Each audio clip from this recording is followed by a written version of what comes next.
everybody, and welcome to another episode of Within Crisis, the podcast. Today we are talking Final Fantasy VII Remake, and probably the world of Final Fantasy VII in general. With me, as always, is my co-host Dash, and if you remember from our first show, a good friend of the show, Tarkov. Welcome again, sir. Greetings, programs! Happy to be here. God, I can't wait to talk about this topic. Especially with, well, if we managed this show earlier, we would have been more in line with that event, showing off all that 7 goodness. 7's so good. As much as I'm all for having more Final Fantasy VII content, I hope they don't take a leaf out of Marvel's page and you have to watch some 5-part TV show before you play this game and Oh my goodness! I hope not. Surely No, that's exactly what they're doing. Is what it's going to be. That's you exactly play Ever what Crisis to learn everything in the background. Oh, think Final Fantasy 15. You had to read a book, you had to watch a film, you had to watch a few anime. Anime. Yeah, that disgruntled me a little bit. All the different media types. So yeah, I know you guys were talking on. I think it was Ready Check Radio, one of the shows there. Hello, Magnetic Ferret. There was so much expanded stuff that you felt cheated with the main game. Yeah, because there was good story points, how all that stuff led to it, especially with like Kingslave. Kingslave. Like how did we get to this point? And then this would have been good in the game for some people that didn't want to spend all that extra money or do all those extra things. They just wanted to play the game. But we don't have that problem with 7. We just have lots of games. there are books that is it following most of the extra stuff is it on a way to a smile? On a way to a smile? Oh, yeah, I think it's and then there's also a book that kind of covers the backstory of like the Turks perhaps, but it's optional. It's not like you need to read those books to kind of get a full understanding of the whole Final Fantasy VII story. The biggest question we'll go into this topic further in is whether 7 Remake, Rebirth, whatever the third one will be, whether that universe is completely departed from the original. Because we got all the stuff that ties in the original, and now we get this, and we get scenes in the game, and I'm like, what the fuck's going on? So let's dive in a bit to Remake. Let's start with you, Ash. What did you actually think of 7 Remake as you played it? I think, actually, reading an article quick recently with Yoshida saying that kind of Final Fantasy don't know, kind of they're having trouble kind of finding their footing. And I kind of found that with 15, where they were kind of trying to punch into the whole action RPG scene, where trying to keep like old elements of the RPG as like the old turn based, and it was a bit hit and miss. And I think the 7 Remake really kind of captured, it's like I think old school fans of the original OG Final Fantasy VII could play this version and be happy with it, and people who are completely new to it, never played the original game, could be happy with this game. So all around, I was quite impressed with it. What about you, Talk? If I had to give it a rating, I think Final Fantasy VII Remake deserves like an A+ rating. It is so good, graphically, story-wise, the voice acting, the music. They nailed the combat. I've said previously, I think the combat in 7 Remake is what 15 wanted to be. Yeah. The 15 was like a test ground, and they're like, oh, we didn't quite nail that, and you didn't get to play as all the brothers. I think they fixed some of that with the Royal Edition. Yeah, you can play as the party members. But yeah, 7 Remake really nailed the individual characters. They each were very varied. They had really different play styles, and I'm excited to see where they go in the future when they add even more characters onto the roster. As for me, I remember just the opening scene just see more of Midgar, but with One Winged Angel in the background, like, okay, this is going to Did be different. did you stop, switch it off, and start it again, but also start the original OG Final Fantasy VII opening? I had it on the Switch, so I had it playing side by side to kind of do a side by side comparison. And When I waited for like a control cloud, and I was just like, what the hell are they setting up? This doesn't seem right. Well, yeah, and then playing through the game and all the different new story elements, all the weirdness, I'm like, what the hell are they doing with this game? I was getting invested, but at the same time, it's like, what? It was just such a departure from what was essentially your first hour of 7 before you disappeared. Yep. And so I was originally thinking, oh, I'm going to play the original and then I'll play remake, but never got around to it. So I just played the remake, and I'll try to go into a game with an open mind. But I think everyone was expecting this to just be 7 OG, just with a pretty shell, and they really subverted expectations with it. For anybody that comes into this game now, it's been what, 2.5 years. You need to understand this isn't the original. It's based on the story of the original, but this is a sequel. This is 7, but then Advent Children happens, and then this game happens. So if you put yourself in that mindset, for those that are coming in now, I think you're gonna not find yourself as angry about what are they doing to the story. This is a continuation. This is adding on to it. Yes, they're hitting the same story beats as 7, but you're getting more for your time when you're playing this game. One thing I really liked was the demo they released, because that didn't show any of the story tweaks. When you started, you just came off the train. It was just the bombing run, right? Oh, I can jump over the turnstile, and you just got a fancier version of that opening bombing mission. Yep. Then when you played the game and you got the wisps and all that, it was like, okay, they're doing something a bit unique. The biggest thing I think that the game got right is you actually felt like Midgar was the city. Oh yeah, absolutely. I like how they kept so much of the elements of like Sector 6, Sector 7, where the missions that you do in the original game, but they kind of expanded on that and added so much more content to it, but still kind of kept true to those little side quests you do in those areas as well. Because, like you said, if it was just the OG version of Final Fantasy VII just being prettied up, but only covering from obviously the start of the game to the point that you leave Midgar, when you play the original game, you could do that within 4 hours. You think like how? I think it's good that they managed to expand on and make that in its own game, just covering that little section of the original game. And they fleshed out a lot of the characters as well that we only got for a limited time. Mainly Jessie, so much character development. Yeah, especially Jessie. I think she had the biggest real story out of the three. Hashtag Jessie best girl? Question mark. Yeah, so before 7 Remake got released, can you guys remember anything you wanted to see and did actually make it in? Oh. Yeah, everyone's going to see the honeybee section, isn't it? Yeah, a lot of people were looking for the honeybee section. Get that in with the rating system? That was a concern, is that some people might find that to be not fitting within a T universe, and especially if they were going to expand on it and really make it out. But they nailed it. It was really good, and it wasn't over the top. I think it was tastefully done. Yeah. I didn't, after the game was come out, I saw praising for it. I didn't see anything really negative about it. Yeah, it was great. And I tried to repeat it a couple times just to be like, can I get the perfect rating on this thing? Yeah, it took a few tries for me to get a perfect rating on that. Yeah, same.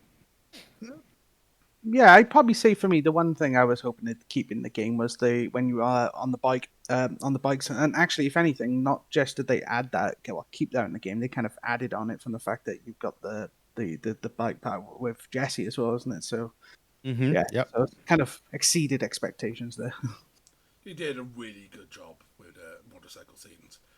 For me, and one of the things I was wondering is like, there's a certain enemy on the way to Sector 6. How the hell are they going to show this off? Yeah. And if you guys could guess, Hells. yeah, hellos. And what a way to introduce that enemy into the game. Turn it into a boss battle that wrecks you the first time. I tried purging it from my mind. Thank you. Thank you for reminding me. Welcome back to your nightmares.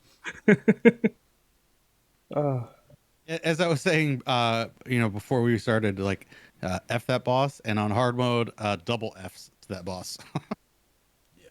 It was a great puzzle, but yeah, man, that was some learning. It was like progging a Savage Fight in 14. It was that kind of level of.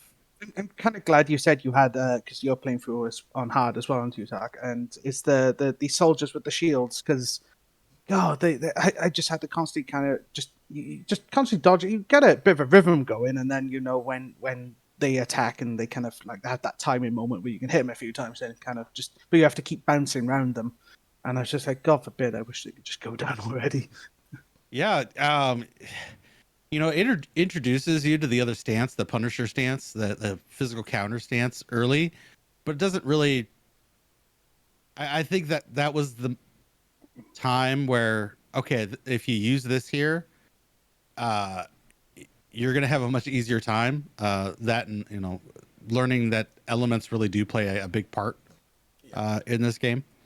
So exploiting weaknesses and using the right stances, using things at the right time, really help punish your opponent and allow you to keep that pressure on, so you can stagger. So yeah, if you do Punisher stance with those riot guards, then I played a little bit recently, and things started flooding back to me. I'm like, oh yeah, these guys are just physical attackers. They don't have anything that are gonna shoot at you. So Punisher stance, let them hit you. They kind of pressure themselves, fire to finish them off. It's good. Yeah, it's kind of a similar, obviously completely separate game, but kind of that whole rock paper scissors. Because I noticed that when I played with Ghost of Tsushima quite recently, and you fight, like I say, very similar. You're fighting the soldiers that are quite brutish, and like you have to switch your tactic up. You try to go in one tactic, get smacked down, and you're like, right, okay, change it up. And yeah, it is essentially a game of rock paper scissors. You just need to know what stance to go in with to fight them. Yep. That has been a recurring trend I've noticed with games now, is they're all soul spawn, learning what your opponents are doing, reacting to it. We get that in so many other games now, God of War, Ghost of Tsushima, and I think that really helped develop Seven's playstyle. Because every enemy you fight has its own AI, the way you have to interact is a bit different. And again, Hellos, you have to read that thing if you want to survive. Mm-hmm. As well as all the other bosses and everything else in the game. You got to read it. You got to know what it's doing, and this is one thing that they don't drill into you. You just kind of have to learn it as you go, but just keep the pressure on enemies. You don't want to just stand back and be like, okay, wait for an opening. You gotta get in there and really mix it up to keep the pressure on them. Yeah. A big example of that for me was Scorpion Sentinel, the first proper boss. Yeah. Like, for us people who played the OG version, when that tail's up, it's like, I'm not touching you now. Like, you go in with a bit of expectation. Bit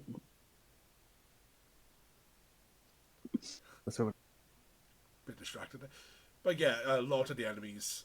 It's nice as well that they want you to use your other party members as much as possible. So you'll have the enemies that are out of range for you to use Barret, or you got ones that you really need to stagger fast, so use Tifa. Sure. Yeah. Is there anything that disappointed you playing through? Disappointed me. that it ended at Midgar. That's it. Like, I want more. But it was such a chunky experience. Like, I went through, the game. I went through hard mode. I got all the trophies, so I've platted the game. Completed it entirely. Um, but I put 109 hours into it. I looked at my save today and was like, wow, that's a lot of time in the game. But I enjoyed pretty much every moment. There's a few, regular enemies that gave me fits, especially in hard mode. But I thoroughly enjoyed the experience. Again, I try to go into games with an open mind, and I try to digest it when I'm done. That way I'm not, setting high expectations. Like people wanted, like I said earlier, people wanted 7 just in a prettier skin, but I came in pretty open-minded, and it really wasn't until I finished my first playthrough and was like into hard mode that I was like, oh, that's what this game is. It's not 7. Uh, it's really a remake. They remade the timeline. It's a sequel. Um, so I wasn't really disappointed on anything. I think it was a great game. Otherwise, I wouldn't have given it an A+. Ash? To be honest, I think they had no choice but to make it a remake. From the fact that if they tried to just tidy up the first game, I think you'll never win when you go against nostalgia. So Sure. yeah, it was definite they had to make a new game from that sense. So you're gonna have to repeat the question, Paul, because as you can see, I got a bit distracted. If there was anything that disappointed you. Let me think. I, I might get some flack for saying this, but I wasn't that impressed with some of the ambient music. It didn't have that same kind of.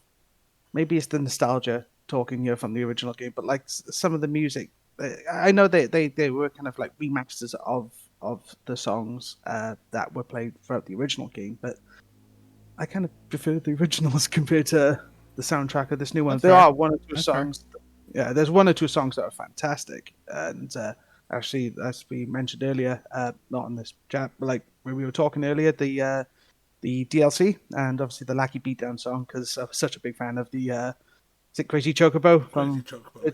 Final Fantasy 13 Part 2. So I'm kind of glad they brought that band back to do another song. But yeah, I'd say that. I put it in the show notes as a separate thing, but for me, Sephiroth was my disappointment. In OG 7, up until you actually get to that point in this 2, we never actually meet Sephiroth. Every encounter we have with him is a Genova clone. The fact that he's so predominant, like, fair enough, marketing, selling point, yeah, you see Sephiroth throughout the game, it's a way to sell it.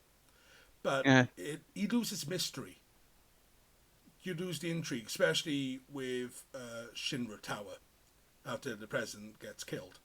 You just see Sephiroth. You don't just see the body with a giant sword going, what the hell is that sword? Yeah, that kind of did surprise me because, if you've never played the original game before, the kind of build up, like you said, even when you first see him, it's not him. It's obviously but the whole build up as well, and the music is quite. The suspense is really good, and then when you first see him, it's quite spooky. But you're playing it, and then suddenly it's just like a little flashback, and there he is. Like within the first few minutes of the game, and it's kind of. Like you said, it can if you keep showing him, it's going to kind of water it down to a point that when you do finally, we don't know how it's going to play out the final battle. Obviously, because they are going for a trilogy on this, yeah. Yeah. When we come to the third one and we get that final battle, it may or may not be him. But if it is, it's like we've seen so much of Sephiroth up to this point now that you're kind of expecting it. I think in a way they needed to introduce him for us to have an actual bad guy at the end of the game. Because we end up on a highway, it would have been just car and bike chase, beat a robot up, and now it'd be it. It'd be a bit disappointing, I think, if we ended on that. Sure. So having this very Advent Children-esque fight, having the shadows of, it is Loz, Yazoo, and Kadash, I believe, that we end up fighting alongside Sephiroth. Yeah, it's their ethereal spirits, their tormented forms. Yeah. So it was cool to have that, but again, we saw so much Sephiroth. It became expected that was going to be a little end.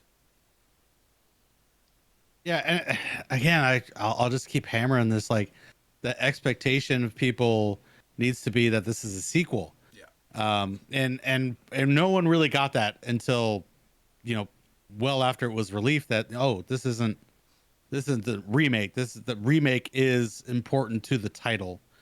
They're remaking the timeline, so the Sephiroth that you really interact with through most of the game is not the Sephiroth you know and hate or love. The one in the Northern Crater, it's Advent Children Sephiroth, and they leave little hints to that throughout the game, and I didn't pick up on until I started doing a hard mode playthrough. Those black feathers that you see throughout the game that just kind of disperse into the aether as they touch the ground, or Cloud closes his fist around it. That's all Advent Children. This is all the manipulations of a future Sephiroth coming back to mess with the timeline. And it's amazing how that butterfly effect, you change one little thing, it can have adverse effects throughout the entire timeline.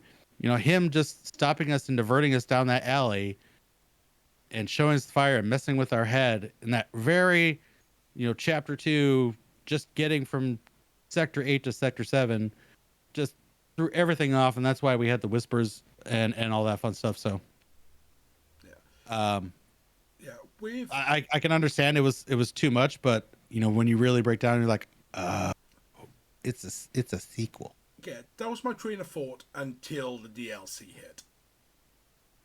Until they introduced, I can't remember the one guy's name, but Weiss.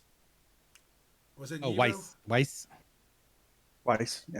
Yeah. Weiss and Nero. Yeah. Yeah. Nero. When they showed that, it instantly took me to the end of Dirge of Cerberus, when Genesis comes down from Weiss's body. So I'm wondering if it's actually Genesis that's triggering all this and not Sephiroth. So you're trying to say the true ending of Cerberus has an impact on this? Now we get a Crisis maybe. Core reunion. Mm-hmm. We have no idea. It's Tetsuya Nomura at the end of the day. Stories just go haywire. As much as you want to predict it, he'll just put all the Kingdom Hearts on it, and you're just in a brand new territory going, what the fuck? From everything I've seen of the game and any interviews Nomura's done, it seems to be that's just this is what people wanted from 7. They just wanted like a remaster, a cleaned up, prettier version of 7. This is just a cleaned up, prettier version of Crisis Core. They could put some attachments to maybe further develop Remake and Rebirth, but I think that this core is really about introducing Zack and exactly how we are to know him. So I don't think they're going to mess with this story. This being the prequel to 7. Well, we did get I don't think they're going to mess with this at all. References in 7 Remake as well. Deep Ground being the main bad guys of Dirge. Flew over my head, but I didn't play Dirge of Cerberus, so Deep Ground was pretty interesting. It's been years since I played Dirge of Cerberus, so most of my knowledge of that has disappeared. I played it recently, about 2 years ago. I'm sorry for you. Well, yeah, the history of some of the soldier experiments comes from that. Especially with Genesis and Vice. To be honest, when in that scene where they actually fall down through, and I kind of said, "Oh, they're under a reactor. Oh, I wonder where they're going with this." And we'll see. I kind of had my expectations that they were kind of going to bring Deep Ground and everything into it. Yeah, so it seems like they're trying to connect the universe without overly connecting it. Like in Before Crisis, which we never got over yet, Avalanche were vastly seen as terrorists. It wasn't just Midgar seen as terrorists, but across the planet. That's how they were seen. And we saw how much of a militant group they actually was when we got to the Earth. you actually find out that the Avalanche group that we know all too well from the story are a sub a sub team of the overall Avalanche. Because obviously, if you like you said before Crisis, there are other sectors of the overall Avalanche branch that are essentially terrorists. So yeah, I'm kind of glad that they added that little bit in there. They have expanded on that. Yeah, it was great to get that a little bit of expanded on what Avalanche is. It's not just this group that's in Midgar. It's a big anti-Shinra movement / military operation, um, partially funded by Wutai, as is believed. But our little group has become apparently so extreme in their thoughts and practices that they've been cut off. So to get that extra bit is really intriguing. I hope they dive more into that. I'm not sure how they're going to, considering it's kind of a new group now. Jesse, Wedge, Biggs. I don't know how they're going to play into Rebirth, but I am so excited to find out because Biggs apparently is alive, and I think we're going to see Jesse. With this whole being remake timeline, we might see Jesse at the Gold Saucer. That would be fun. Yeah, there's no real telling. It is with the way They could do they've anything. been talking about Rebirth, where we'll be visiting places out of order as well. So yeah, the story beats might Possibly. hit so differently. Yeah. Go into it with an open mind, dude. Yeah. And enjoy it for what it is.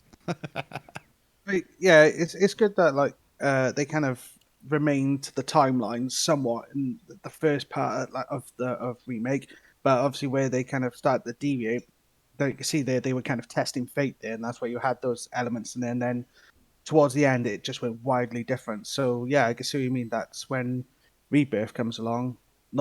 Definitely not to expect what the second half of the original game when it's going to be. It should be wildly different from that now. Mm-hmm. Yeah, like we know Yeah. we're at least gonna see Calm because we saw it in that extra bit of ending we got in Integrate. But Yeah. even then, who knows what we're gonna see? If I'm just sad about getting more characters and play, different characters and see how they interact. Yeah. It's gonna be awesome. finally again, Yuffie, Red 13, Vincent, and Sid. I don't think we're gonna see Sid. Yeah, we'll probably see them in the third part, if anything. Yeah. Maybe not Vincent either. I'm worried about Vincent. Vincent because of the whole transformation thing. Connected to his history, Sephiroth's history. Yeah. He's quite tied in, but again, Digicerberus, it showed Vincent transforming a fair bit. It fit, so I don't see it being too bad a thing. They've already well, in the original, when he did a transformation, he was stuck there, right? So I don't want to see that as being part of the issue. I just hope he has an interesting gameplay loop. Yeah, so in Digicerberus, he basically limit braked anytime he transformed. So your limit break gauge would run down, he'd go back to himself. The only time that really changed was near the end when you're transformed into Chaos to fight one of the weapons. I think they might expand a bit more for Vincent. Actually, I don't think they'll exclude him. But such a rich backstory. If you remember, it's last limit break in the original game. You go to the cave with is it Lucrezia? Lucrezia. See, and that was, we know it's obviously Sephiroth's mother, but it was in the original game. It was like, you just go in, here you go. It was mostly just for the purpose of just getting your limit break. It wasn't adding anything else really. If you paid attention to it, as well as the scenes in Snow Village, you got more this context of the I think they might expand a hell of a lot more on that now with I don't know if they'll get to that part with Rebirth, maybe in the third one perhaps, but they'll definitely expand on it. But yeah, if we're doing a flash up, we could see Vincent appear in his Turk form as well. Oh, that'd be cool. That is one of the cool things I liked. Staying with the Turks is we very much got Avon children in 7 Remake with the Reno fight. Oh yeah. Yeah, no, the Reno fight was really good. I am disappointed just because of having children. He just didn't pick up the phone with the themes Oh, ringtone. I'm not crying. Sorry. So, trying to think what else. How much have you played of the extended universe stack? So of course I played the original. Never touched Dirge of Cerberus. I just heard too many crappy things about it. Uh, Crisis Core, I maybe played 2 hours of it, so I'm really excited Yeah, to dive into not before Crisis, Reunion, yeah. the That remake ending, coming out you. this year. I won't give it away, but well, you know Seven's story. You know what end it is, but playing Yeah, that ending, it like it's hits. It hits. it's Especially nice. with the song they play, "The Price of Freedom." It's like going through Ultima Fool. It just hits you Ooh, to that level. nice, nice. And of course, didn't really get any chance to play before Crisis, so excited for Ever Crisis, which I am gonna be going hard on. I'm gonna even start up a YouTube channel and just put out content for that. So I'm really excited about Ever Crisis, and I hope the monetization doesn't suck. Yeah. Having children, I'm guessing you've watched. Oh yeah, Uh, that original and the complete version. Last Order. The what? The anime Last Order. No. Uh, Ash might be able to back up my memory of this. It was actually set when Zack took Cloud to Nibelheim. Yes. Interesting. Yeah. It basically showed how Zack and Cloud ended up in the Mako tubes. How Cloud got his Mako poisoning and ended up, having the eyes and all that. It gives the context of Okay. that as well as Crisis The Core's story involves in that, so I won't give too much away to let you have some yeah, fresh. I'm excited for Ever Crisis in the sense that the element of the Turks and all that and covering before Crisis, because I Yes. actually tried playing before Crisis, obviously being a very old mobile game, because there is a way to emulate and play it on laptops now, but it's just so dated. I just rather something a bit more brought up to the today's standards before I could play that. There is a character from before Crisis that you'll meet in Crisis Core as well, Sisney. Okay. So there has been connections between all of this, all the so long ago at this point, the combination of seven. Yeah, there's a Why? lot of content if you want to consume it all. As Ash was saying, So start the show, I don't want to watch a million and one things. It's like, no, you've got to play a million and one things and read and watch. Now you're caught up ready for rebirth. Because they did expand on the universe so much. But it looks like they're trying to condense it down for the people who can't access the old stuff as well. But getting the context, especially with Crisis Core coming up, getting the context of what the Buster Sword story is, who yeah, Zack it's such an is. iconic weapon. Yeah. Yeah. Because Cloud is at least third generation of having that sword. Oh yeah, because Zach's mentor had it first, Yeah. right? Angeal. Angel. Yes, thank you. Little fun fact: I actually used to own a full size Buster Sword, and Oh, it accidentally went out. I tried putting it back on its stand, and it kind of went through the stand. It wasn't sharp, but it was just because of the sheer size and weight of it. It Went through was the stand weighty. and halfway through the cupboard, and I was told to get rid of it. I have got oh, a copy of Kadash's Suba. told to get rid of it. I'd be like, if the Buster Sword goes, I go with it. To be fair, I tried lifting it up once and it was like, holy crap, you need muscles for this. Yeah, yeah. I don't know how Cloud's scrawny arms, or even Zack's, to be fair, could pick that thing up. Mako. You can see that, yeah, there's definitely the Mako Mako. It's their enhanced Mako muscles. That's roids. it. McElroy. Nice. He's not having Yeah. psychotic breaks. He's having Mako rage. Yeah. Essentially, yeah. When you put it in that sense now, yeah, Mako is just essentially steroids. Yeah. How do you think he pulls off Juiced Omni up. Slash? He's just going insane. He's just gone berserk.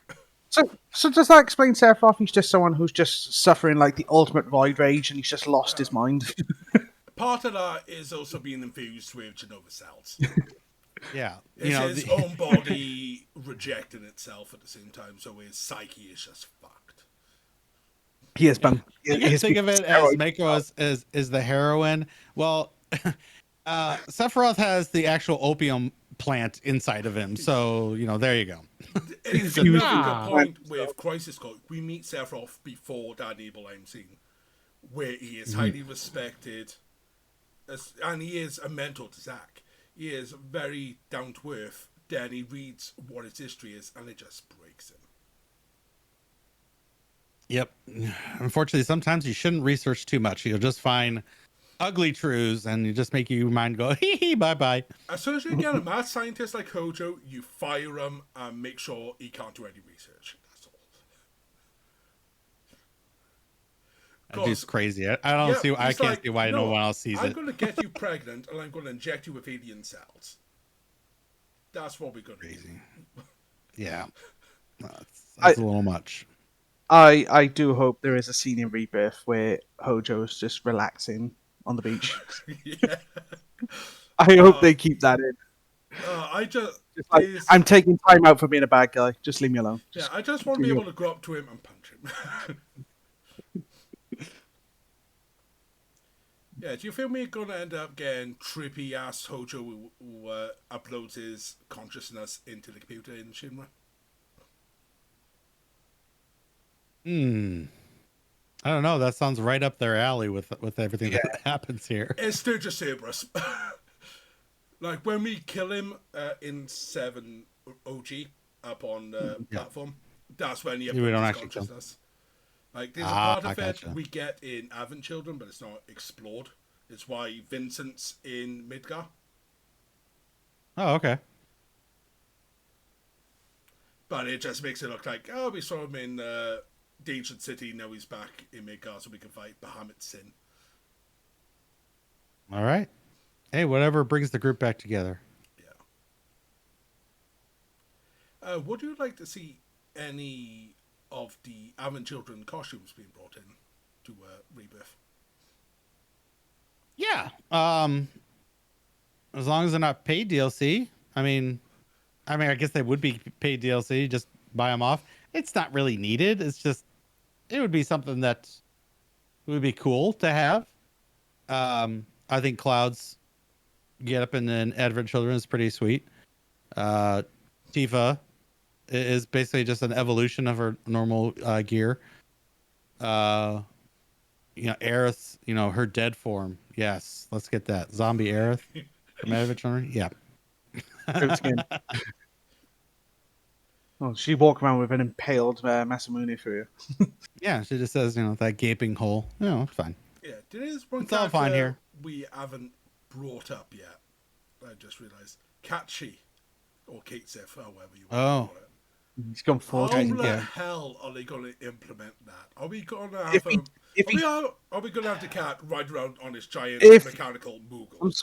I'm sorry, but Adventure will set the standard. If he hasn't got a thick Scottish accent, I'm going to be upset.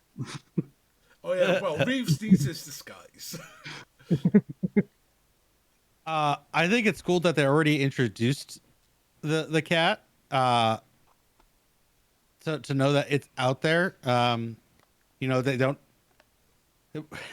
It showed so much of Sephiroth that they're kind of teasing Kaishi that he's there, but they don't explain that it is Reeves. Like we all know because we've, played the original. So I'm really excited to see how they really implement that. There better be some really cool mechanics with him because he's one that I really liked playing with, but like I still needed to have my main core of Barrett, Tifa, and Cloud, and then sometimes Aerith. Well, until Aerith is not with us, but yeah, I'm wondering if we're gonna have Kachi as an actual playable character, or they're gonna be tied in with Red 13 and Advent Children. We're just I right think around it. on Red 13's back. I think. You think people are disappointed, that Sephiroth was too much? I think people are going to be very disappointed if Kai Chi's not, playable at some point. And it might be that we play Red 13 and Vincent in the second game, and then they give us Sid and Kai Chi in the third game. They just need to all have a purpose. And that's where I think like part of the evolution for this game, they really need to kind of incorporate maybe like a Final Fantasy X style party swap where you can, members hop in and out to battle, because that's going to be really annoying. Like, oh, I don't have the right party set up for this. Damn, I need to quit the battle and come back with a different party style. We get a bigger party as well. We have no idea how they're going to evolve. Oh, I don't think they're going to go past 3. No, yeah, three was kind of the standard. They're going to keep it that. Yeah, I think it'd be. And it was a good mix. 3 was a good mix. It might be tied into the ATB, so essentially you have to build up 2 bars of the ATB, and then one of your options is to switch characters and switch in another member, perhaps. There you go. Or it could be something tied in. I think one of the Tales of games did something similar. You do a combo and you could swap in characters and continue the combo going. Oh, see, now I don't know if you lot are playing it, but Xenoblade 3 is great because like you get more and more people in your team, and you gang up on one little enemy, and you just wail on it with like 7 members. Just like more members. You fight with an army. It's fantastic. That's got to be a pretty chaotic battlefield. They have 7 of your own characters and then all the enemies. I think I seen a meme online. It was like, "Oh, Xenoblade 3's battle system in a nutshell," and it's that meme where you see all the characters like stomping someone into the ground. It's this pretty much Xenoblade.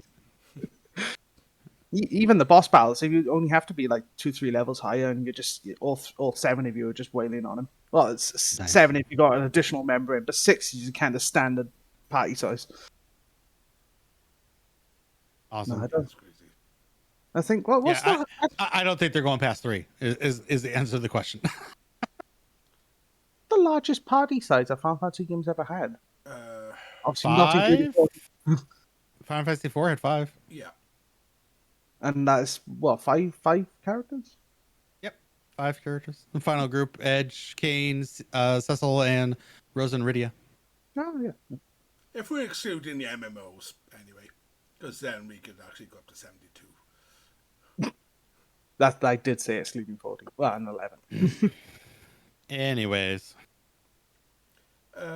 Quickly going back to disappointments, one of the things I put in the show notes is the differences between the PS4 release and the PC PS5.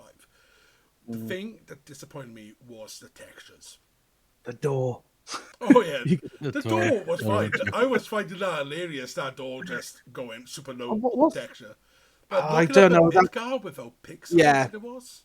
I know it that just that broke immersion.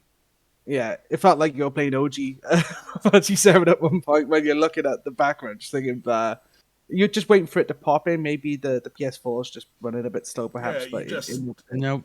When you're going up to the top, you just sit there waiting. It's like, yeah, this image is going to load. It's going to load. It's not going to look beautiful. It's going to look crisp. 10 minutes later, it's not happening. I hope they patch it. And a year goes by. They're going to patch it. They're going to patch it. Another year goes by, it's coming to PC. They better fucking patch it now.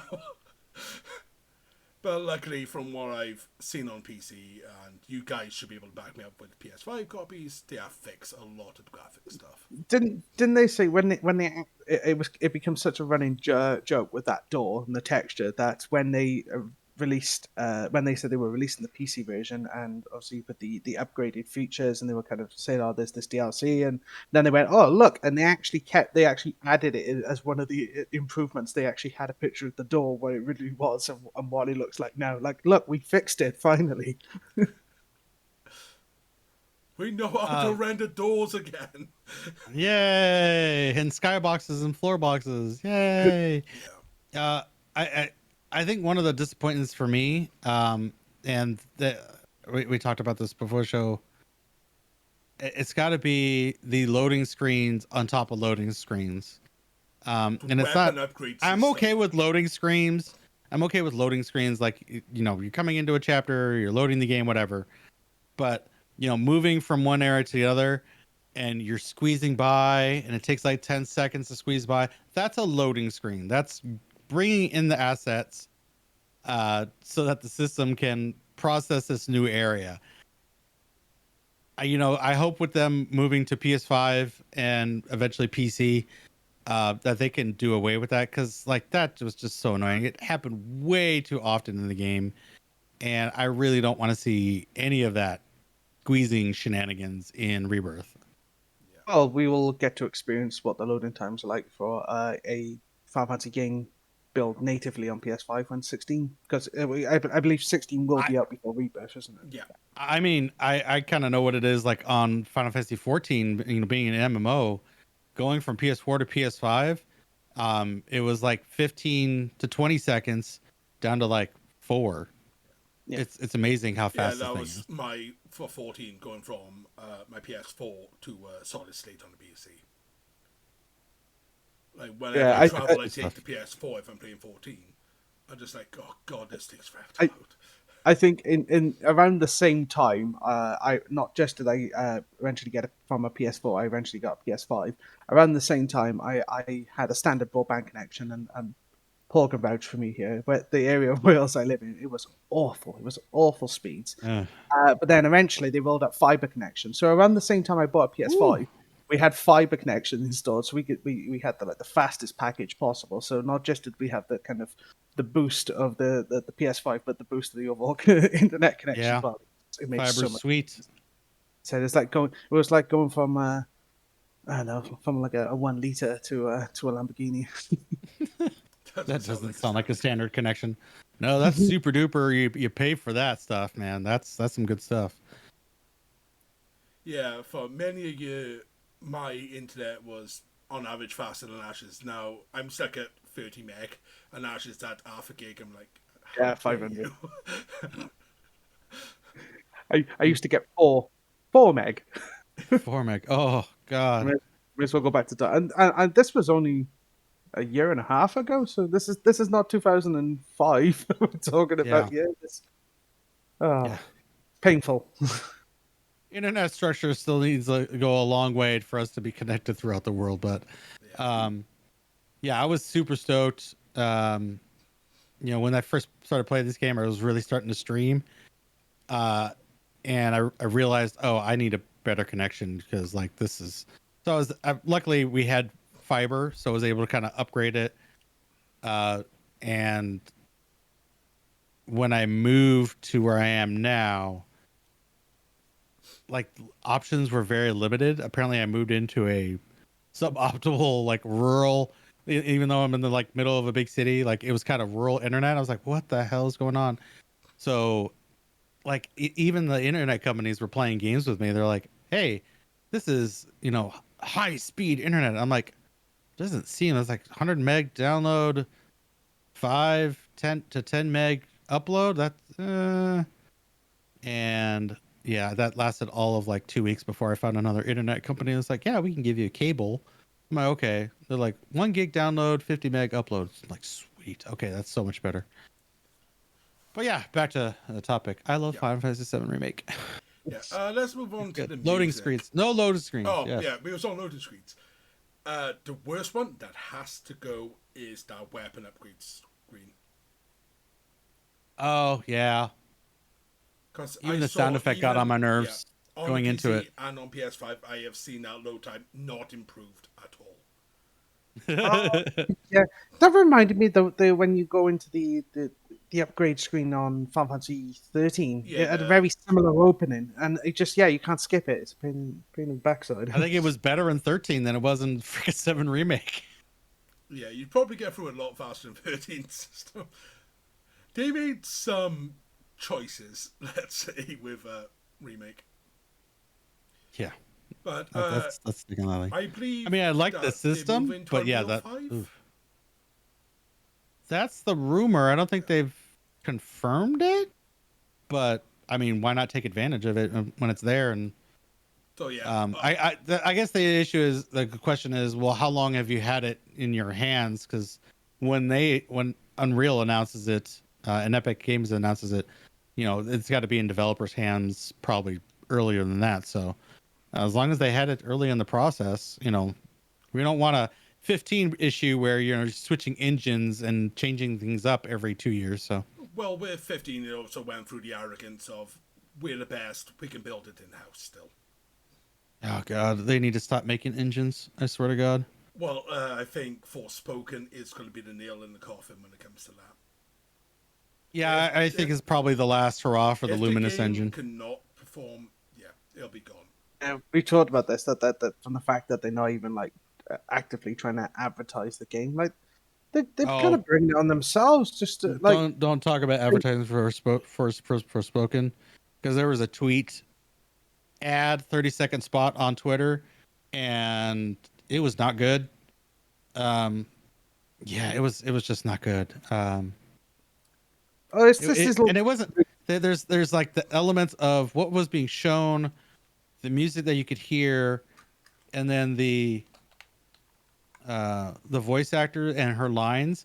Well, it was all cut pretty poorly and taking different parts from different, I'm guessing, sections of the game, and it just made for a really awkward, like 30-second TV spot on Twitter, and it was like, ugh. But it got 3 million views, so it's like, okay, I don't get the internet sometimes. Yeah, but does that 30 seconds sell the game to you, or just like, yeah? No, it didn't move my needle. I'm still upset that they moved it again. It was expected. We knew when they said, "Oh, we might move it." They said, "All right, just admit you're moving it again. Just admit it now." Because you got Valkyrie Elysium, and Star Ocean. So yeah, I can see why it's worse than that. Like the 3-month blocks, September, October, November, are absolutely brutal for Square Enix fans. Just devote your wallet if you're a Square Enix super fan. You got Diofield Chronicle, Valkyrie Elysium. If you're really stoked, you can then also purchase Valkyrie Profile Lenneth, because they're getting a remastered port that you can get on PS4, PS5, and the likes. Then October, we have Star Ocean. And then November, we have Harvestella and Tactics Ogre. So like all my money is just just writing it over to Square. We haven't released a Crisis Core. That could be leading straight after. I kind of made that mistake as well, from the fact that obviously while I'm playing this and I picked this up, I also picked these two up as well. So these are on the back burner for me to get to as well. So Square Enix have been busy. Yeah. I'm actually going to be playing Live Alive on Ready Check Radio. We finished Sekiro. So I'm going to be playing Live Alive on Ready Check Radio on Saturday and Sunday night. So I'm excited about that. Yeah. That is Ready Check Radio, RAIDEO. Yeah. Look forward to it, because that is a game I've never played before. I've never heard of it.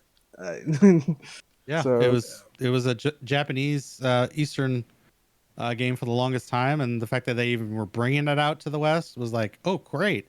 And then it was remastered and made to look pretty, and it's on a good platform too. Switch is good.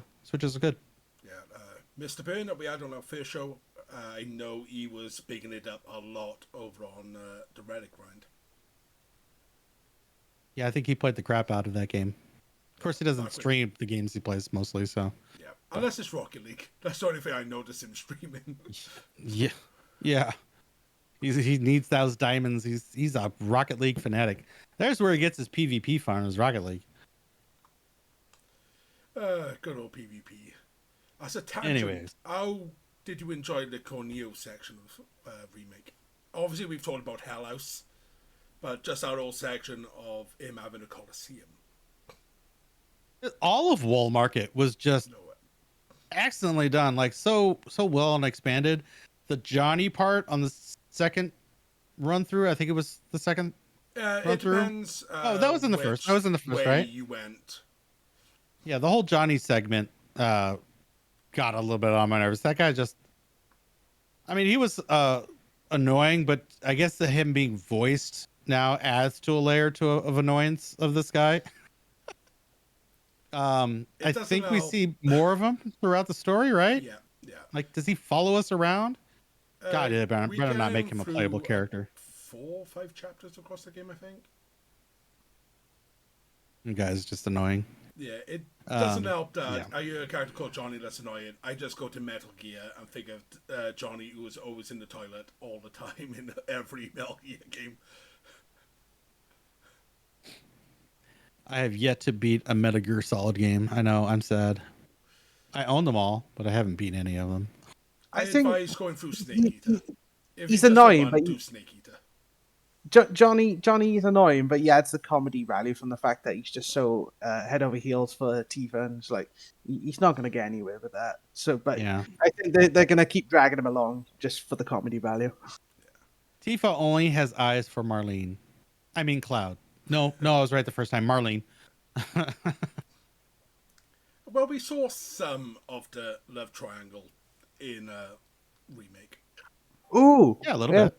Do you think the date taking Barrett on a date is going to be an option? I think all that's going to be there. I like that. We kind of had. Yeah, we've essentially had a date with Tifa and Aerith. Now we just need the Barrett date.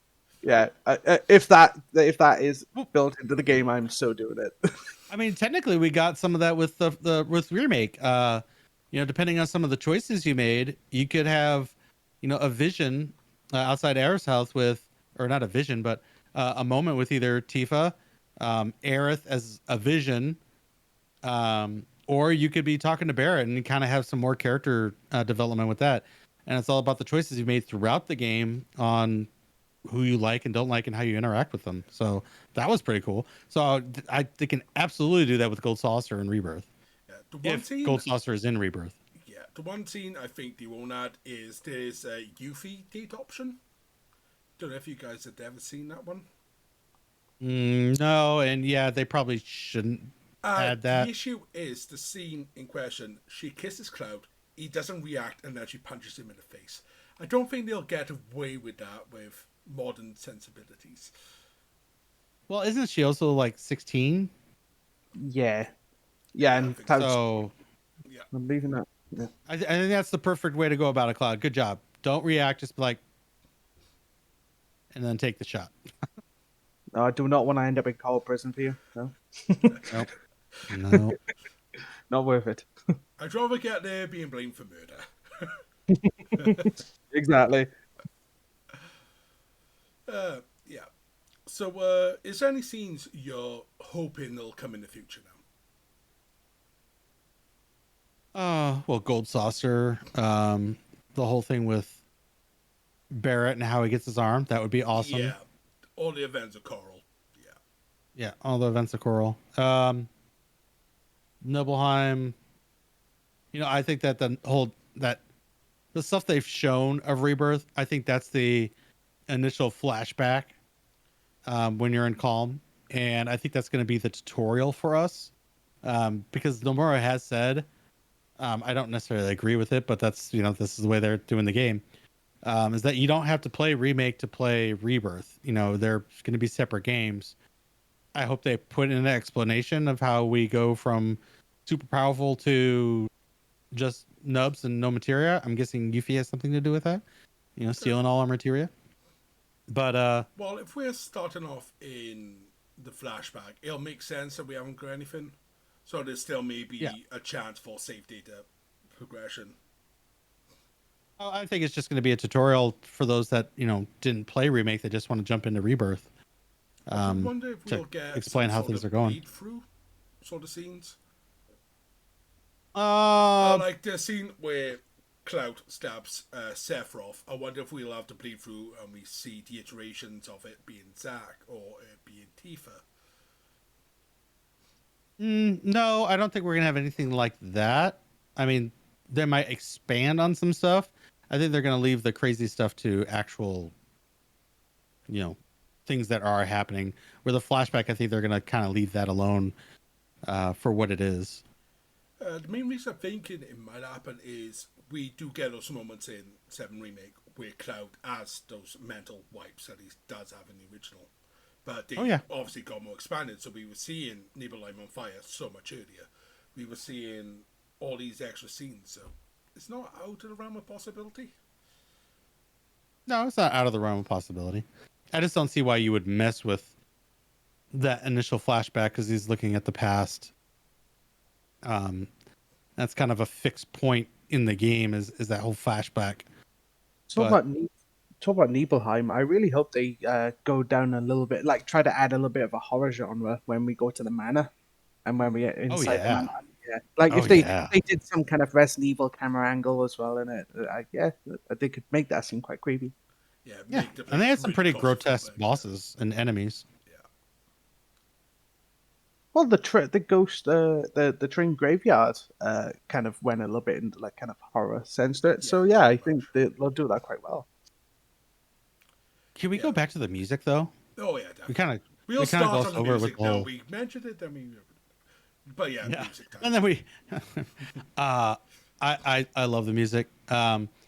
I feel though that some of the tracks are better listened to on the OST. You don't get the right kind of justice for the music in game because you got a lot of, especially with the boss fights, is a lot of the music is segmented into its phases of the boss, and if it takes you a little while, you start looping. Yeah, it becomes a bit more jarring. Yeah, it's a little bit jarring when you start hearing the loops second, third time, and then you move to another phase. So if you listen to the OST, you get a better sense of the song in general. Like my favorite song of 7 Remake being Genova Quickening. Like I will listen to that song on repeat, the entire song, not just segments. I will listen to that song on repeat like 5-6 times because it's just so freaking good. But like Airbuster, so good. I think they nailed the music for Hell House. That's such a crazy fight, and the music just played right into it. And then the remix version of One Wing Angel, just great. I didn't think they would actually do that, but it was great that they did it, especially with how much of a crazy fight that was at the end. Yeah, I think is it the underground tunnel when you're going through to Sector 6, and like that music. It started off it was really catchy, but then like you said, when it's on loop after a while, it does start to wear on you. Mm-hmm. Yeah, certain songs are better just for that short little burst to progress you. Then you got the ones that you can just loop and it'll be good. Like the standard battle music to Final Fantasies, that's designed for that loop. Yeah, it's designed for loop. Yeah. Even Bombing Run. Hearing that iconically, it didn't matter how many times I heard it. When I was playing through it again, I was like, yeah, this song just kicks ass. But it seemed to be designed to be done in a loop where you could keep hearing it and it wouldn't be jarring. So it does seem that the songs they've carried on over from OG7 are the ones that stood up better across the board. Yeah. Mm-hmm. I do think the two different composers, obviously Uematsu and I can't remember who directed music for 7 Remake overall. Their philosophies are different times. I could tell you in just a moment here. I think there were quite a few contributors. I did visit the Royal Albert Hall in London to hear Final Fantasy VII Remake being played. So hearing it live is a bit more spine tingling, that's for sure. So Uematsu gets a lot of the credit, but Tadayoshi, I don't see his last name here. What up? I don't know.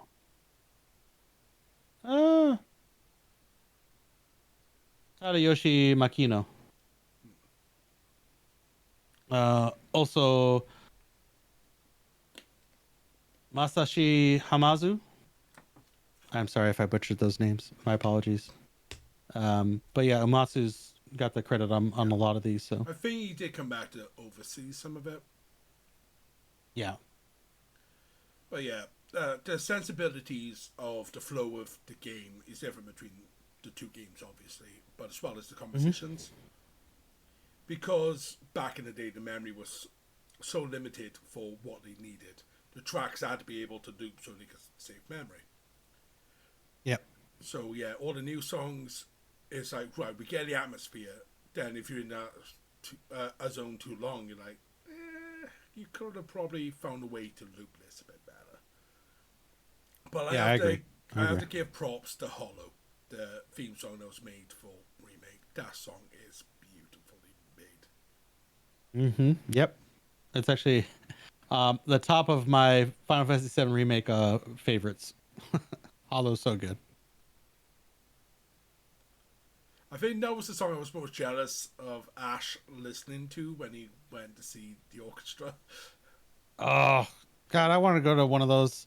London Philharmonic. They are doing Distant World soon.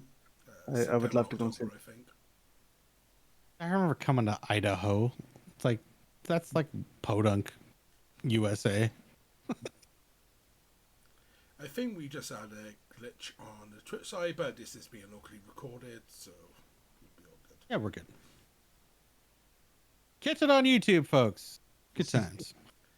If we finally get to 100 subscribers, we'll be able to have a custom YouTube link, so I'll be able to put in the outros and everything a lot easier. Yeah. Because I have no idea how long my actual YouTube link is at this point, but it's like taking that much space on screen. So it's easier to just get a short link and just tweet it out to you all. Yep. You'll just have to open an OnlyFans account to fund it. You get all the followers there. Man. Oh my goodness. Oh my goodness. Yeah, open up an OnlyFans and all you get is Earbuster. It's like, join the fans on this. Yeah. I mean, on my OnlyFans, it's basically the same as my normal stream. I just do it without a shirt, so you get to see all my manliness. That's all. I still wear shorts, so you don't have to worry about that. But it's just all of this is for you on OnlyFans. I'm kidding. I don't have an OnlyFans. That's so. One thing we've talked about, but without talking, is the DLC integrate. How did you guys enjoy that?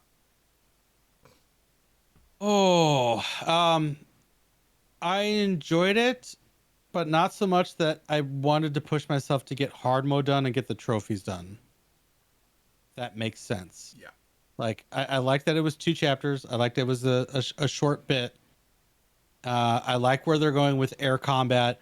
That was one of my. I guess that was one of my disappointments too. Is air combat in 7 Remake is just absolutely atrocious. Like you get an air enemy, and they're flying over an area where you can't actually like reach them. It's just a pain in the butt. So, out of bounds. Yeah, was an issue with some enemies. Yeah. So hopefully you had Barrett at that time, because otherwise, you just. I mean, that's all you could do is just Barrett. Anyways, so. I think air combat is a little bit better. I want to see them expand on that. I think the addition of like Vincent, who has guns, Sid, who is designed to jump and be up in the air, attacking enemies. I really hope they refine that. I do like the combo system, and basically what you could basically call dual tech between Yuffie and Sonnen. That was awesome as well. I think exploiting that was the key to that whole DLC. Yeah. The boss fights were great. I really loved all the boss fights. None of them were Hell House difficulty. But yeah, it just didn't grab my attention enough to like, okay, now let's do hard mode. I played it. I finished it. I know throughout Rebirth at this point. So maybe I should go back to hard mode and play more of that just for that. Yeah. But yeah, overall it was good DLC. I just didn't feel the need to dive too deep into it. I saw the story bits I needed. I played it. I'm done with it. It's good. Ash? Yeah, it like for what it is, it really it brings a character that was, an optional character that the story was, other than the Wutai part, was almost irrelevant in the original game, and I kind of really fleshed him out as and their storyline into this game. So yeah, I think it was well worth it. And again, it's obviously covered a bit more of the deep ground element because of the characters that they brought in the DLC. And of course, I still like the Lucky Beatdown. That soundtrack, that song caught me off guard. I was like, "This is incredible! What a song!" Yeah, I This think is all the Happy Turtle mixes were pretty good. But yeah, the Lucky Beatdown one, just as a person who enjoys the occasional drink, just sit back to, I want to get rated Happy Turtle. It's like, yeah, I'll rock out to it. Oh my goodness. And maybe that's where my disconnect was with the DLC, is that like I don't have that Dirge of Cerberus deep ground experience. So like that whole thing was just kind of foreign to me. It seemed like what the heck is this? This is just weird. Um I mean, I enjoyed the fight with is his name Nero? I think so. Okay. Um yeah, and then I never even did Weiss, so like okay, I didn't have any connection to him, so I didn't feel the urge to get all the trophies done. So maybe that's my disconnect. I heard the Vice battle was pretty good. Okay. I will say, if you have no plans to actually play through Dirge of Cerberus, a YouTuber called Only Black Mage, he does recapitulations of games. Oh yeah. He has done one for Dirge of Cerberus. I think it's about half hour long, but it's every major story point you need. I love the recapitulations. Yeah, definitely watch the Dirge of Cerberus one. It'll prep you for Rebirth. When I first played Dirge of Cerberus, I was quite disappointed because I wasn't know what I was expecting. At that time, I rarely played anything other than like RPG games. So I played it and I was just horrible at it. I couldn't even get past like the first area of the game. But I came back to it many years later after playing like first person shooters and all that and third person. So I actually my skills in playing those games kind of like did lend and allowed me to kind of play, and I played it and I enjoyed it. Yeah, the story for Dirge really fleshed out some of the extra characters, mainly Reeves. Reeves is more central in the realm of Dirge alongside Vincent than any of the other cast. It's a lot more about New Midgar and restoration efforts. Then you get a deep ground thing of abducting people. You even get a mission playing as Cat Chi as well. Yeah, nice. The game does it does make an effort to bring the three characters out the original kind of group of members that you remember from the original game. It actually makes Sid, Yuffie, and it makes them the predominant, the main characters, and actually the Cloud and Tifa Barrett, they all turn up in it, but they kind of obviously it's Vincent, Sid, and Yuffie are the kind of the main ones, but it does bring in the other characters, but they're like background characters in this, where it's kind of swapped around. That's cool. I like that. That's good. But yeah, the story for Dirge is really interesting, and once you play Crisis Core and you've got that complete package, you will see a lot more of the little nods that 7 Remake has. Mm-hmm. So, this isn't on the show notes, but since this is a 7 Remake, what's your guys' favorite and least favorite boss? I want to at least know that. Favorite and least favorite boss. Scorpion Sentinel stood out the most to me. It's got to be the hard mode version, right? I haven't done that yet. You haven't done hard mode? Okay, so one thing about hard mode, I don't know if you know this, but the thing about hard mode is they take the fights and they add elements to it. So it's not just the same fight with like buffed up stats. Yeah. It's little tweaks to it. So like that hotel laser thing, yeah, there you have a treat in store for you on that. I will eventually get around to it. What I was doing was I completed the main game, was going back for all the costume routes. Forgot what costumes I had. I just got my ass down. But sure. Just Scorpion Sentinel is just such a classic from the original, and I just loved the cinematic version of it, playing it. Least favorite, I think Reno. No, Root. Sorry. Wow. Root. Oh, Rude. Okay. Yeah, that one was a little annoying. It just felt a bit lackluster. It just Yeah. seemed like it got tacked in just to have an extra boss battle. Yeah, Reno was the better, Turk boss fight, in my opinion. It was Ash, the what same a about you, bit dude? with Roach as a character. Oh God, Roach. Is like I find that guy annoying, but like his fight's fun. he's hit and miss for me. I hope they flesh him out a bit more going forward. I just hope we don't see him again. I can't remember. I can't remember the name of the enemy, but it was when you're chasing after Hojo, and it's when you're in that tower, and it's like that kind of it's not even a boss in the original game. It's just a random enemy, and it's like a Are you talking snake. about the room with the electric snakes and they pop in and out of the holes like whack-a-mole? Yeah, yeah. Yeah, screw that room. You don't like. I like completely wiped out from my memory until then. I like that. I like that part. But if obviously it's easy to say the worst one's Hell House, but actually I'd probably say the worst one for me was when you're playing as when you have to split up towards the end, and in the original game you're in the lift, isn't it? And it's Red 13, Barrett, and Irith, and they do that as well. They split it up. The cafeteria battle. Yeah, and that one I was just like you said, maybe I played it in the wrong kind of setup. In OG, it's when Cloud's gone after Rufus. Yeah. And then the rest of the team's in the elevators. Oh. Yeah, but Tifa stays behind. Yeah. So that big boss when you crash down to the bottom and he's got the bits that you got to target. Yeah. I don't know.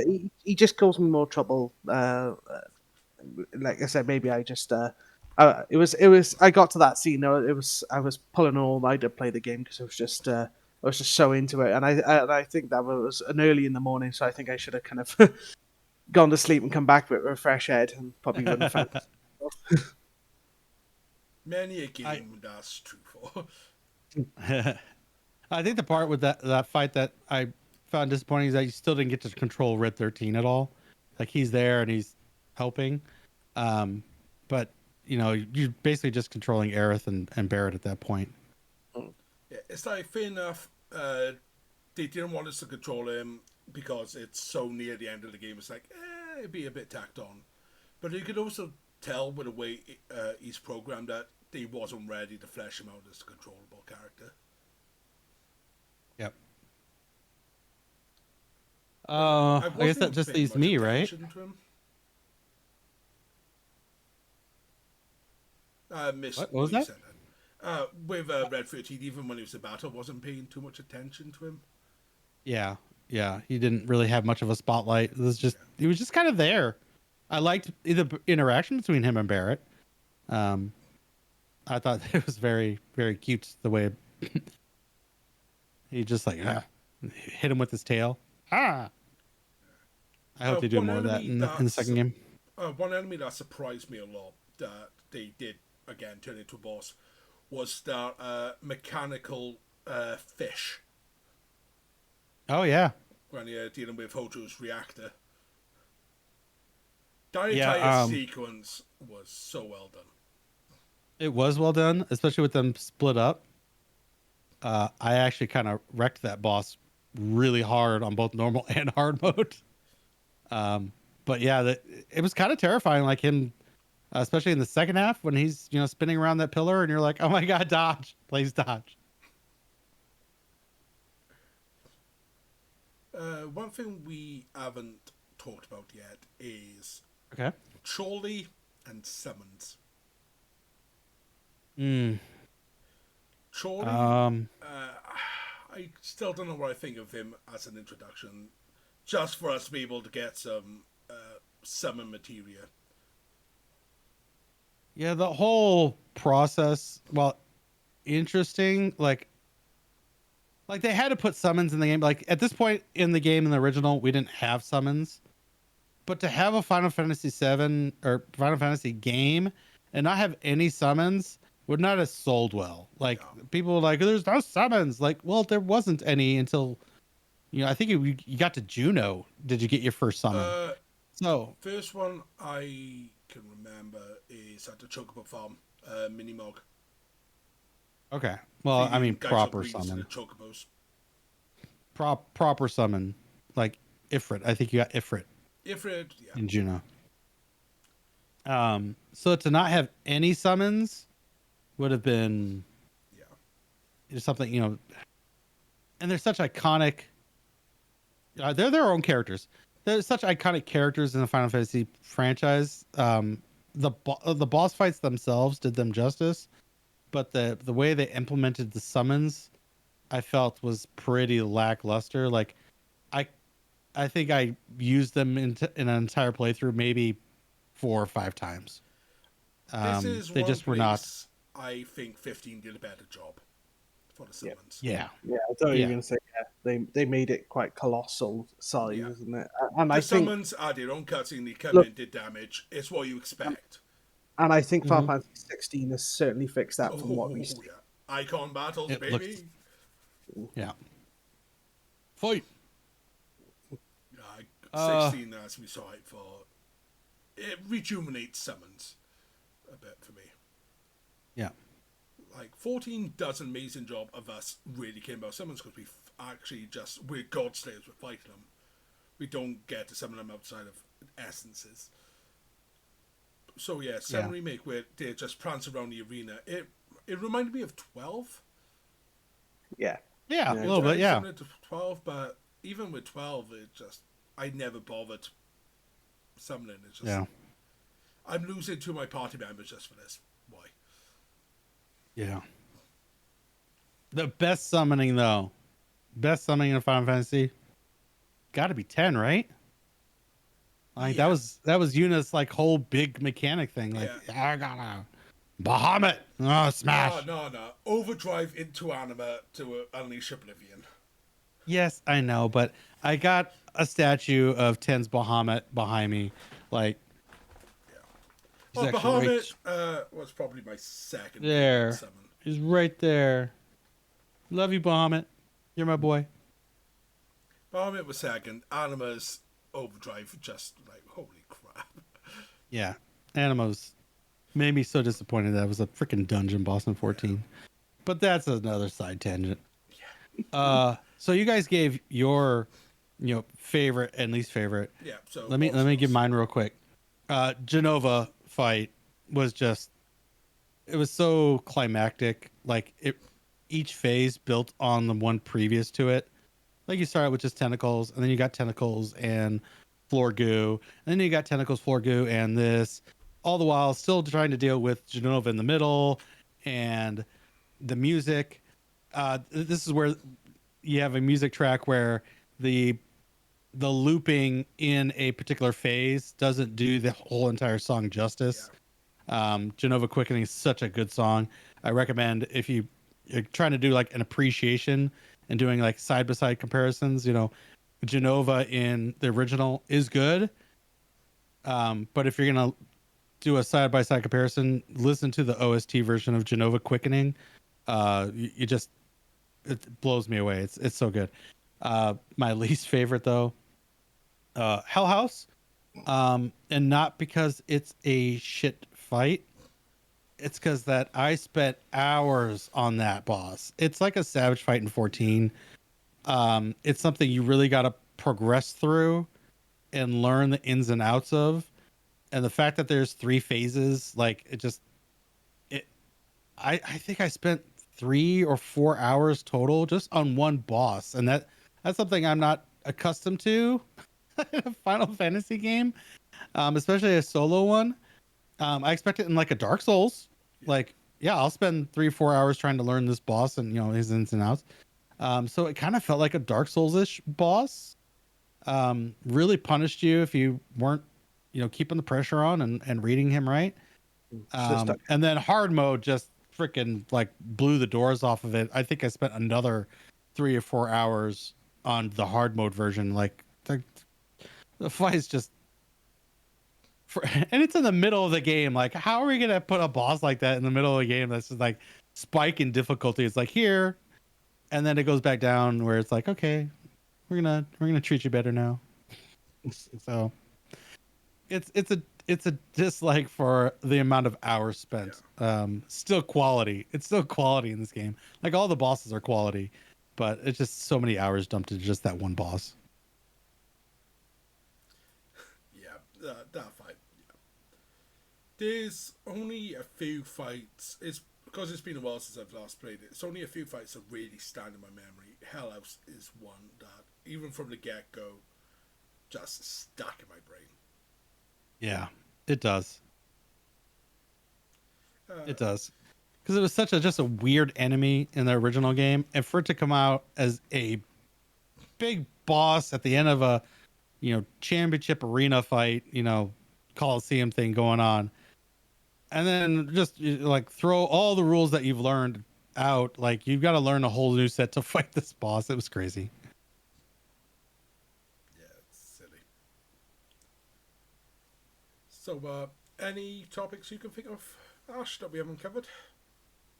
No, I think we've covered. Like you said, we're looking at the DLC and story expansion was the last we were going to go through. Have we covered the? Well, we did cover the graphic increase of the PS5. We covered parts of it. We just discussed the door, and I think we moved on. Yeah, kind of went over the most important topic of it. Yeah.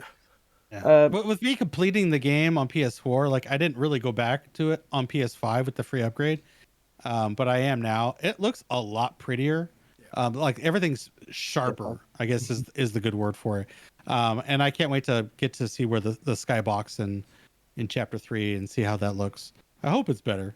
It was a little jarring. I'm playing through the PC version in a minute, and yeah, it looks a lot better. The fact that they upscaled all the textures to at least a 4K texture pack really helped. Okay, that's cool. So it feels a lot better overall. Even like the descent with the parachute scene, even now it looks more improved. Oh, the 60 frames per second. Oh, thank God. Like, I was never a person that cared about frames per second until really recently. To learn iframes and dodging. And then iframes and dodging. And playing Bloodborne, which is 30 FPS, and you're like, trying to time these rolls, but then when you play a game that's 60 FPS and you're doing the same kind of thing, like, oh yeah, okay, these things matter, and the animations are smoother, and it's a big difference. And it's a big difference in 7 Remake as well. Especially on the abilities, man. Like everything's just so responsive. It's click, go. Last question I can really think of then, lads. Which character did you enjoy controlling the most out of the main cast? For me, I think Tifa had the best playstyle loop. Yes. I was hesitant on, like, Barrett is I'm sorry, he's the most boring. He's got a good kit, and he can be just an absolute tank. Like he can really hold his own, and he just won't die, especially if you carry him out. Very weird and screw over his own kit with our one weapon. Mm-hmm. The one that just turns him into a physical fighter. Yeah. Oh yeah. I know what you're talking about. Ranged enemies. He is your ranged man, yeah, and that did screw you over. Yeah, I was going to say I kind of enjoyed playing Barrett, but then that one weapon was like I kind of used it, so I got the proficiency to 100%. You got the ability, then got rid of that weapon because it was just awful. I mean, it was cool. It was different. Just going up there and he's just smashing things. So you back to the original as well with all the weird weapons. Yep. So I'm glad they're bringing that back.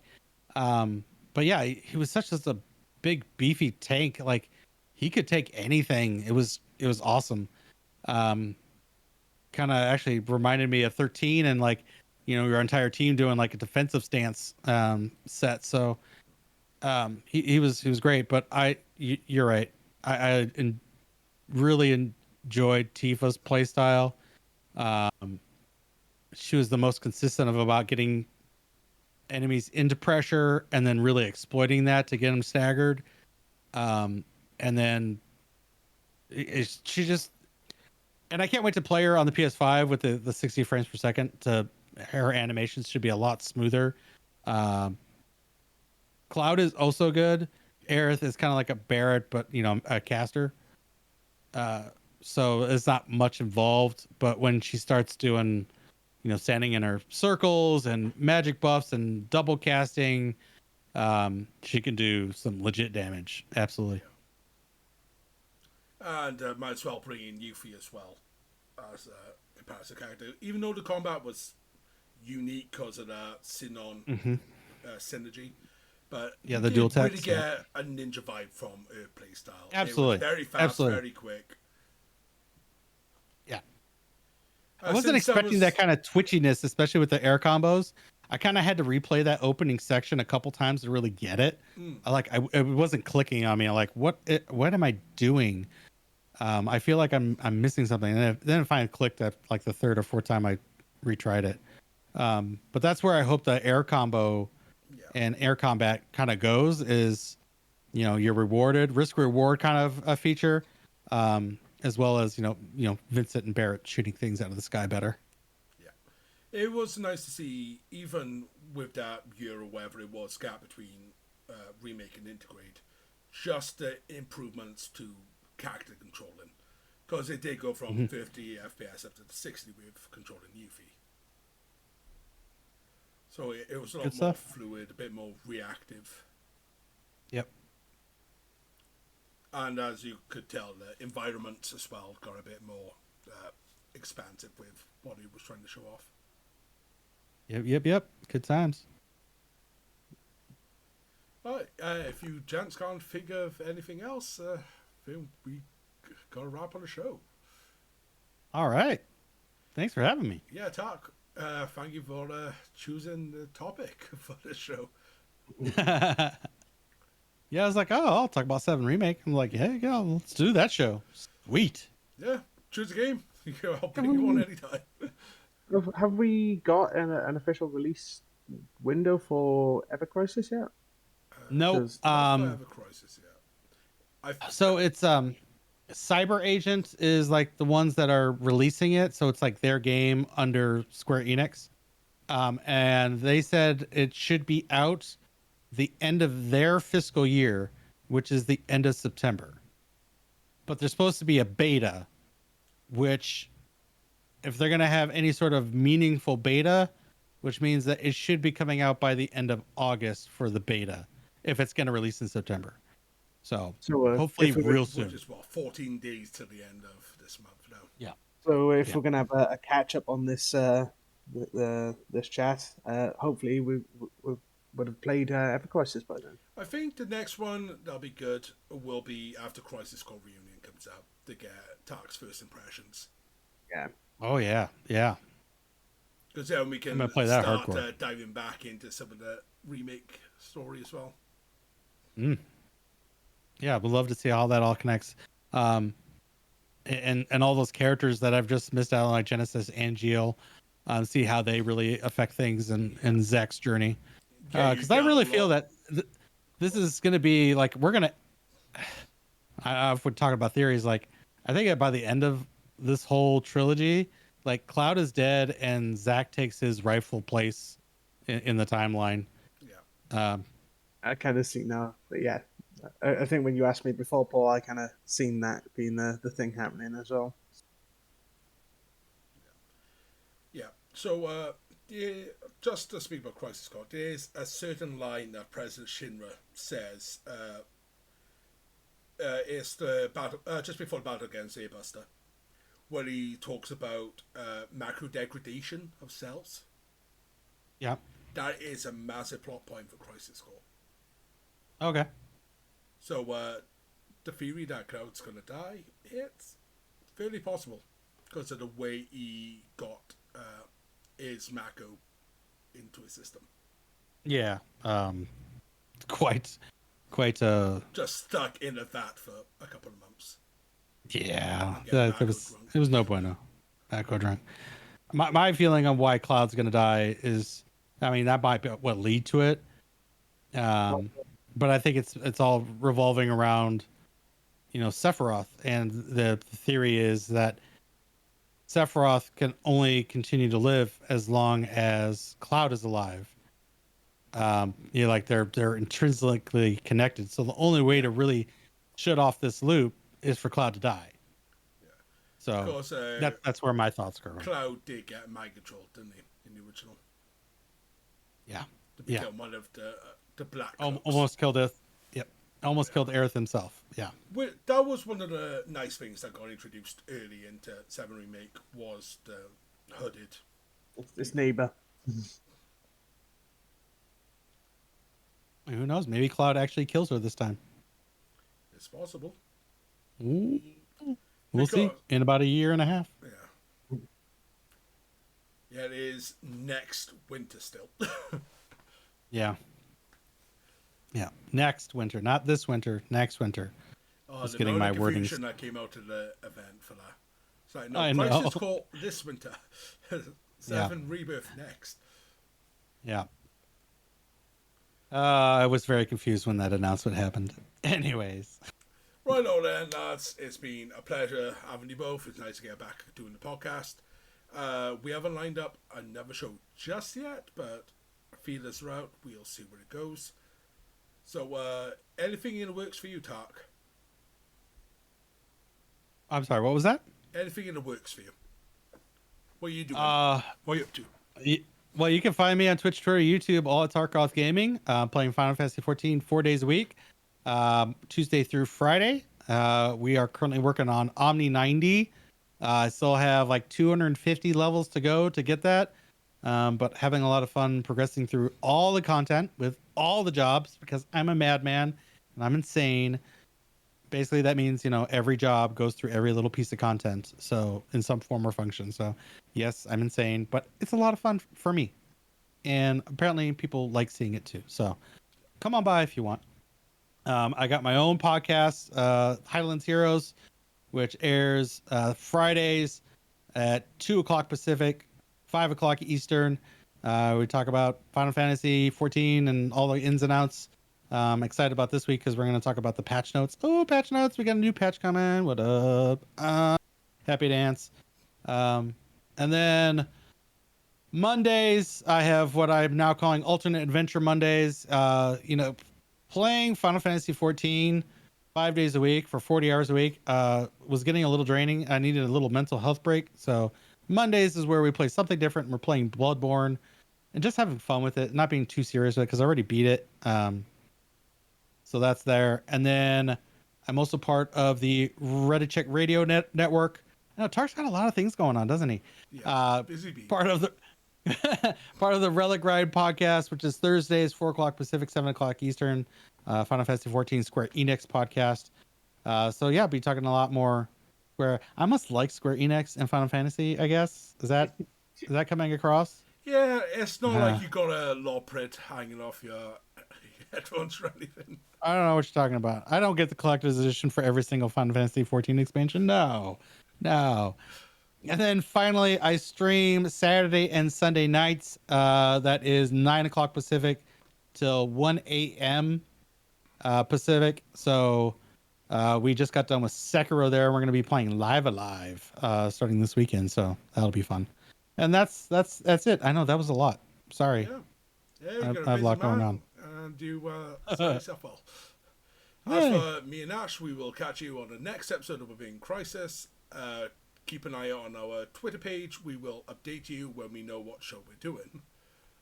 All right, catch you on the next one.